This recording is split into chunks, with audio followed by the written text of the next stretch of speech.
Rádio e TV Brasil Espírita, iluminando consciências.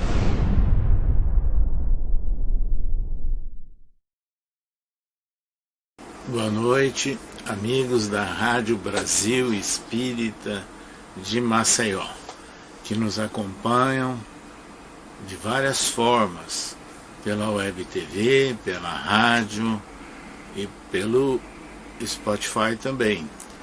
É uma alegria muito grande, estarmos novamente em contato com vocês para darmos prosseguimento ao estudo das epístolas de Paulo que temos feito todas as quartas-feiras à noite. É interessante, pois, destacarmos que as epístolas de Paulo têm um papel muito significativo na consolidação, inclusive, do cristianismo primitivo. E, sem dúvida nenhuma, o conjunto dessas epístolas de Paulo, pela época que foram escritas, pela maneira como Paulo registrou muitas informações, representam também uma fonte de informações históricas, que é valorizada por estudiosos do primeiro século do cristianismo. Vamos, pois, hoje dar continuidade analisando a epístola aos Colossenses. Em primeiro lugar, vamos lembrar que Colosso era uma cidade não muito grande, não assim com uma importância estratégica muito significativa, mas ao centro da Ásia Menor, atualmente a Turquia. Consta que Paulo nunca chegou a visitar propriamente a cidade de Colosso. Ele esteve em alguma das viagens nas suas proximidades. Mas ele teria escrito essa epístola por quê? Porque ele recebia informações de que as comunidades de seguidores de Jesus localizadas na cidade de Colosso estariam sofrendo o assédio, a tentativa de perturbação por chamados falsos profetas, que nós vamos comentar mais à frente. E face então a essas solicitações, consta que Paulo estava já naquele período em Roma, detido, aguardando um julgamento, provavelmente entre os anos de 61 e 62 da nossa era. Foi quando ele teria escrito essa epístola aos Colossenses. As informações dos estudiosos também nos dão conta que Timóteo, aquele discípulo mais jovem de Paulo, teria colaborado, seria de certa forma um coautor dessa epístola de Paulo aos Colossenses. Essa epístola, ela tem uma importância muito grande, porque é uma daquelas em que Paulo mais exalta, mais chama a atenção sobre a figura e o papel de Cristo, E que essa foi uma tônica, inclusive, das pregações e dos textos de Paulo. Por que ele teria feito essa exaltação nessa epístola aos Colossenses? Que ela é também chamada, essa epístola, daquela que tem uma marcada posição de ética cristã.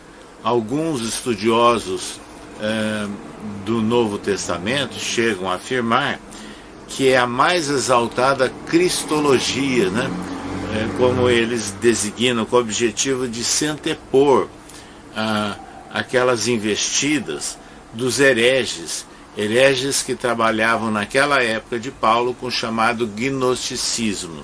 O gnosticismo, o que seria isso? É uma teoria de grupos de algumas pessoas na época que admitiam seres angelicais, que eles chamavam de aeons. Esses seres angelicais seriam emanados de Deus, essa era a teoria deles. E o Cristo seria um desses seres angelicais. Era essa a tônica do chamado gnosticismo. E que teria, então, portanto, uma missão aqui na Terra, o Cristo. Mas eles admitiam também que o nosso corpo seria, de certa forma, incurável, né? Dentro de um princípio do pecado. Vejam que cada ideias, né, diferentes que eles defendiam. E que poucos homens, inclusive, é que seriam passíveis de redenção. Quer dizer, completamente diferente, vamos assim dizer, dos ensinos trazidos por Jesus, né? Então eles geravam, inclusive, uma falsa ideia de humildade. Em função disso, eles conquistavam, né, alguns seguidores. Então, em função de tudo isso, é que Paulo redige essa epístola aos Colossenses. E ele passa a afirmar algumas considerações que nós destacamos, que consideramos importantes. Por exemplo, no capítulo 1, versículo 20, escreveu: e que, havendo por ele feito a paz, pelo sangue da sua cruz, por meio dele reconciliasse consigo mesmo todas as coisas, tanto as que estão na terra, quanto as que estão nos céus. Então, Paulo estava afirmando que essa ideia de reconciliação, o sangue da cruz, evidentemente que não seria uma ideia de expiação, vamos assim dizer, do Cristo, mas a paz pelo sangue da sua cruz.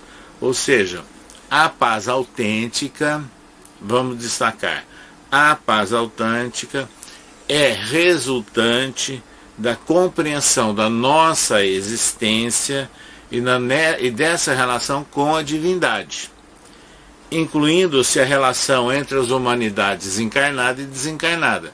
Então é toda uma simbologia, né, que está presente aqui nessa afirmação redigida por Paulo aos Colossenses. E Jesus, que sem dúvida nenhuma foi um intérprete das leis divinas, ampliando, aprofundando o decálogo, né, de Moisés, ele é um instrumento da reconciliação. E por isso é que Paulo escreveu, por meio dele.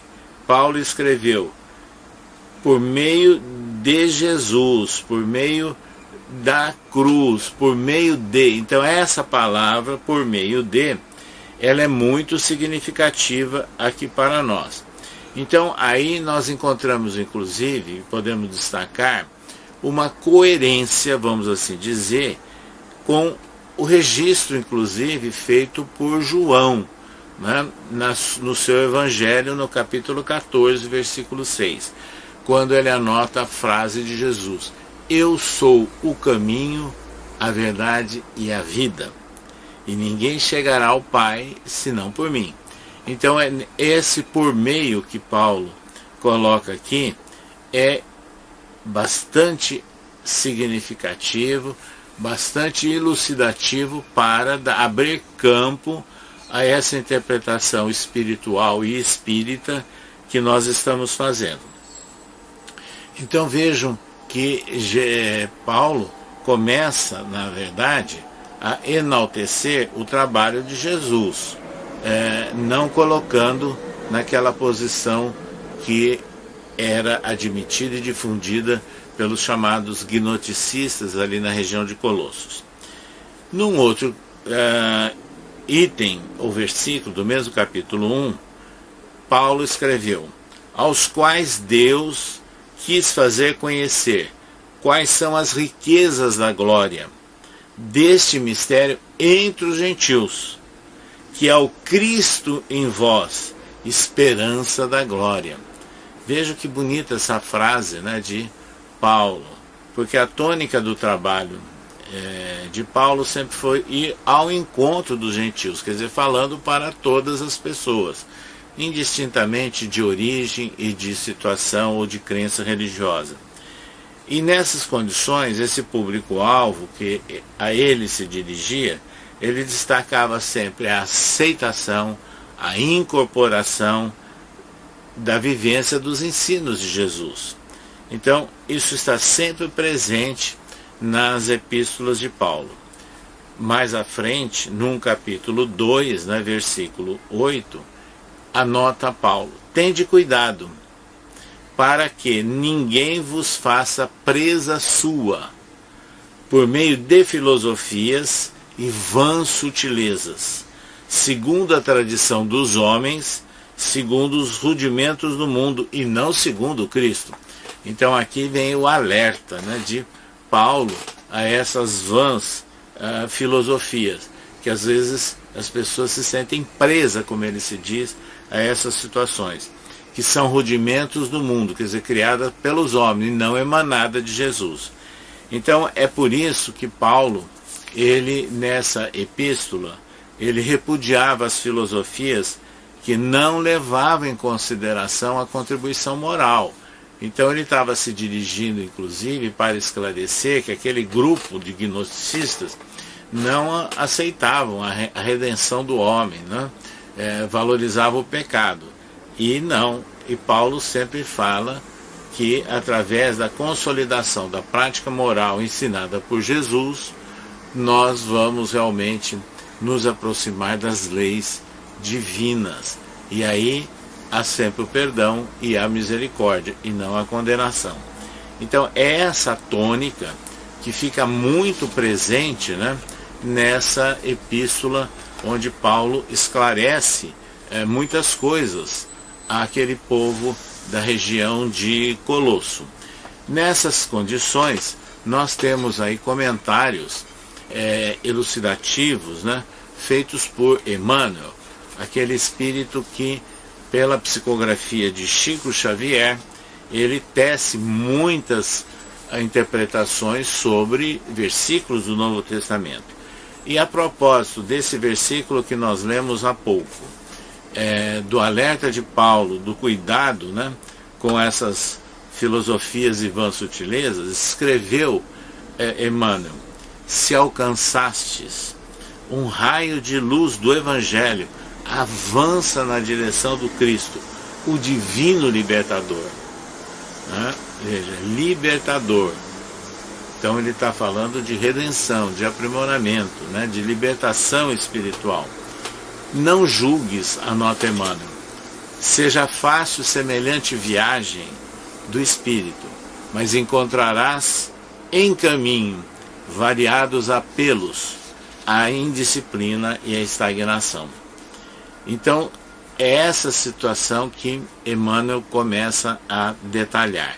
Será surpreendido a cada passo pelos solistas da religião, pelos falsários da filosofia, pelos paranoicos da ciência e pelos dilapidadores da história, empavesados nas engenhosas criações mentais em que encarceram a própria vida, buscando atrelar-se o pensamento ao carro da argumentação filosófica a que se alcochetam, famintos de louvor e da vassalagem. Olha que frase aguda, incisiva, né, de alerta feito pelo Espírito Emmanuel.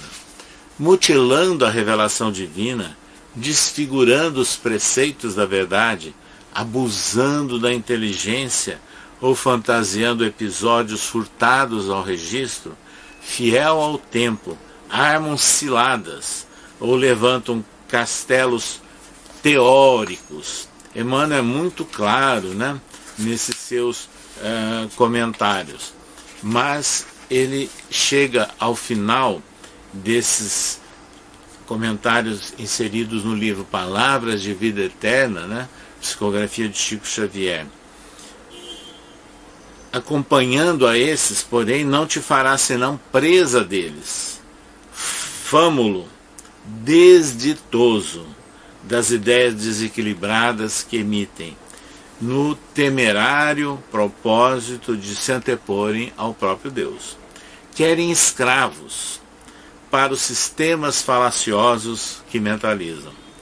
Quando Jesus deseja, te faças livre para a conquista da própria felicidade.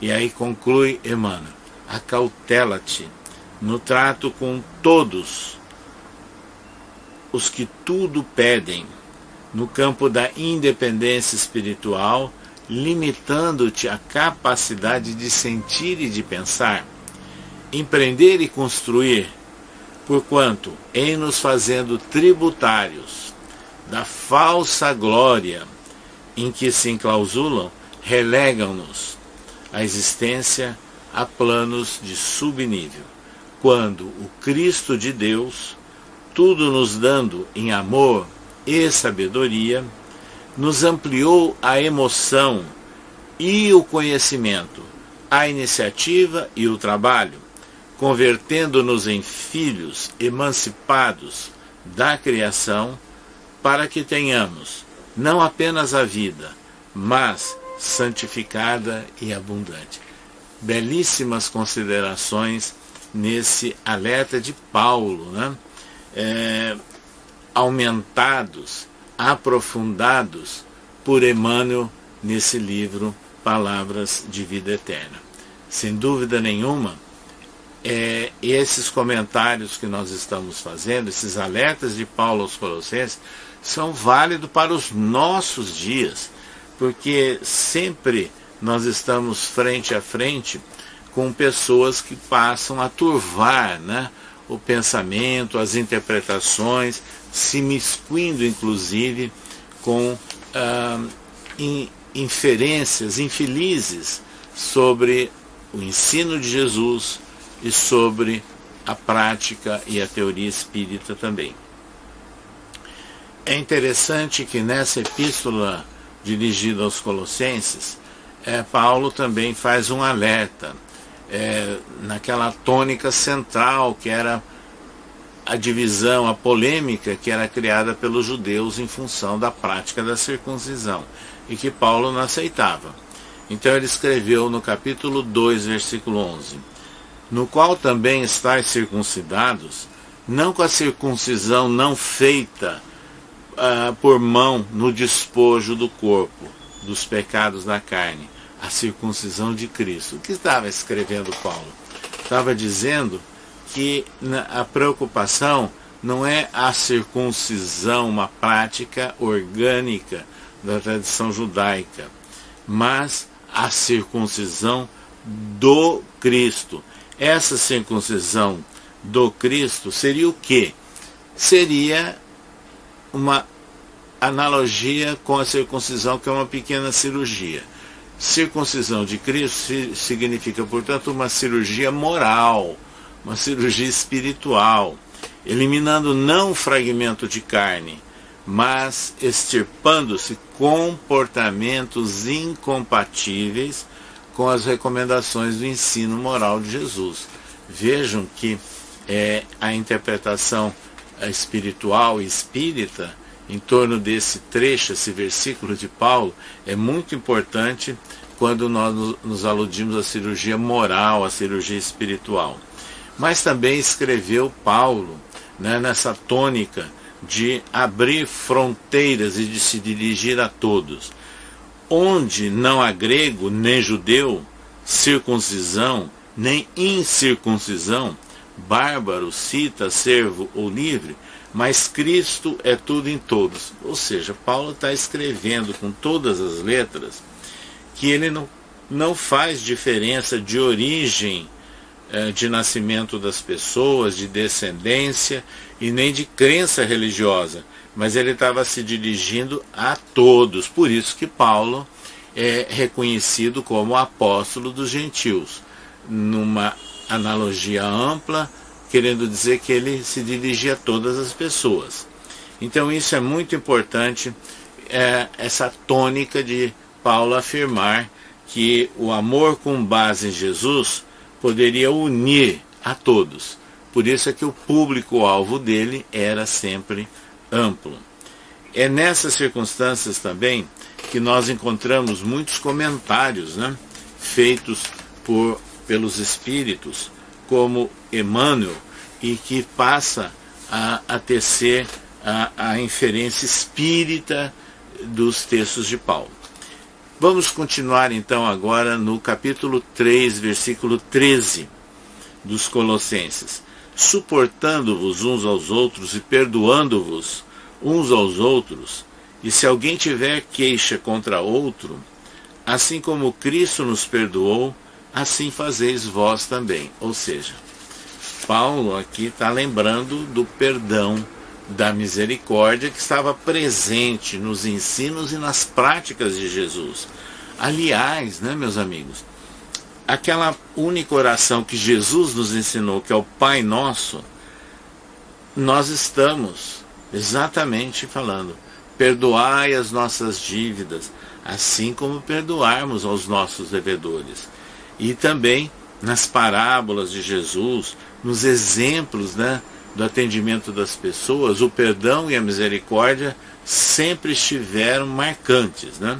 Sobre isso, inclusive, é importante a gente lembrar aqui um comentário feito por Emmanuel, elucidando esse versículo de Paulo no livro Segue-me, da casa editora O Clarim, né? Que ele fala que é desnecessário, inclusive, salientar o brilho do cérebro na cúpula da humanidade. Valoriza todas as áreas, né, de conhecimento. Mas Emmanuel faz aqui um desfecho muito interessante. Não alegues isolamento ou pequenez para desistir do esforço edificante que nos compete. Uma fonte humilde garante o oásis na terra seca. E apenas uma lâmpada acesa vence a treva e toda a sua força.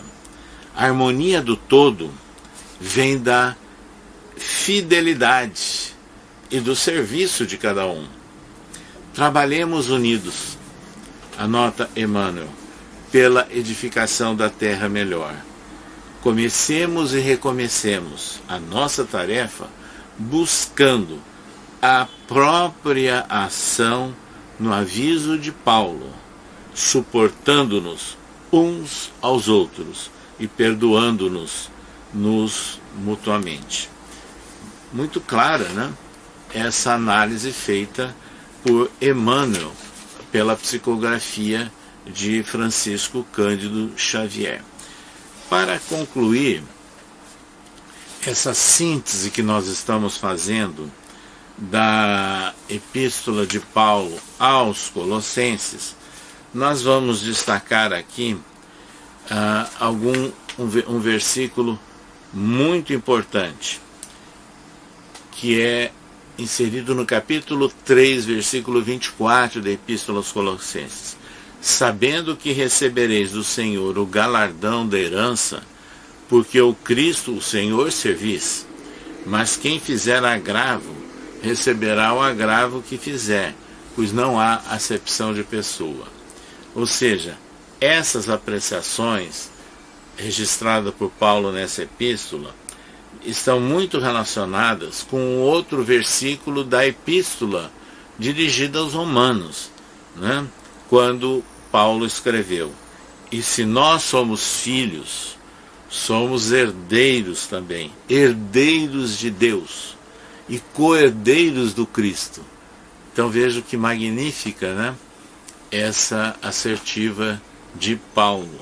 Então nós temos por obrigação de, se recebemos e aceitamos os ensinos emanados do alto, através da mensagem de Jesus e ampliada pelos esclarecimentos espíritas, nós temos, sem dúvida nenhuma, um grande compromisso na nossa existência, um grande compromisso nessa oportunidade, né, de educação, de aprimoramento que nós estamos tendo na presente reencarnação, na presente vida.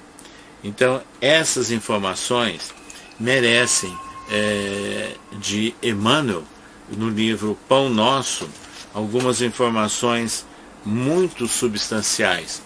Quando ele analisa, por exemplo, um versículo também dirigido aos Colossenses: pensai nas coisas que são de cima e não naquelas que são da terra. Então, essa informação registrada por Paulo na Epístola aos Colossenses, ela mostra que nós temos que voltar a nossa ligação mental, a nossa ligação espiritual com o alto, e não com as disputas e as intrigas aqui do plano terrestre, que são de cima, né? pensando nessas coisas e não só naquelas que estão da terra.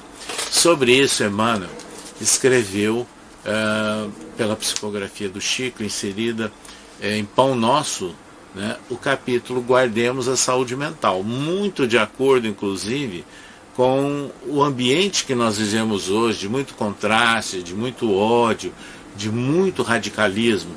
Vamos guardar a saúde mental. Essa é a informação.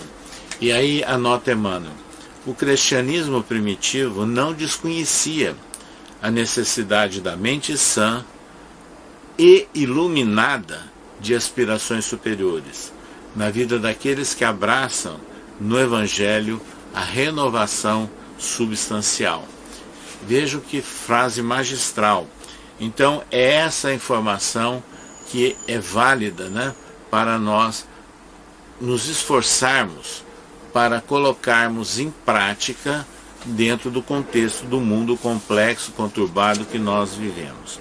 E é nessas circunstâncias que Emmanuel, nessa mensagem, ele escreve pela psicografia de Chico: quem se apaixona pelas organizações caprichosas do eu, gasta longos dias para desfazer as teias de ilusão em que se lhe segrega a personalidade. O programa antecede o serviço, o projeto traça a realização, o pensamento é energia radiante. Espraiemo-lo na terra e prender-nos-emos naturalmente ao chão. Elevemo-lo para o alto e conquistaremos a espiritualidade sublime. O nosso espírito residirá onde projetarmos os nossos pensamentos.